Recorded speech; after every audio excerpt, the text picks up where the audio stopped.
এটা କ'ଣ ତିଆରି ହେଉଛନ୍ତି ଜାଣିଛନ୍ତି? ଏଇଟା ହେଉଛି ଆମର ଏପଟର ଦେଶୀ ଚାଟ୍ ତିଆରି ହେଉଛି। ଏଇଟା ହେଉଛି ଆମର ମଟର ଆଉ ଆଳୁ ତରକାରୀ।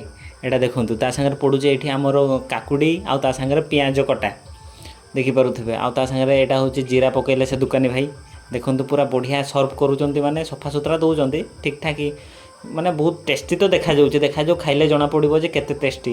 ଏଇଟା ହେଉଛି ଆମର ଜିରା ଗୁଣ୍ଡ ନା ତାର ଲଙ୍କାଗୁଣ୍ଡ ପକାଇଲେ ଯାହା ପକାଇଲେ, ଏଇଟା ନା ସେଇଟା ଲଙ୍କାଗୁଣ୍ଡ, ଏଇଟା ହେଉଛି ଜିରା ଗୁଣ୍ଡ ପକାଇଲେ।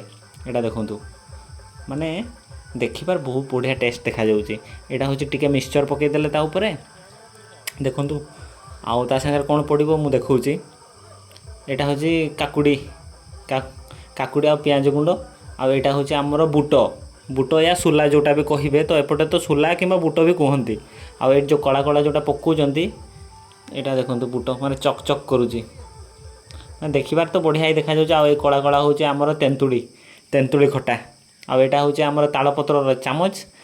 ଏମିତି ଆମର ଏଇଠି ଯେତିକି ବି ଛୋଟ ମୋଟ ବଲ୍ ଖେଳ ହୁଏ ତ ଏଇଗୁଡ଼ା ବହୁତ ବିକ୍ରି ହୁଏ।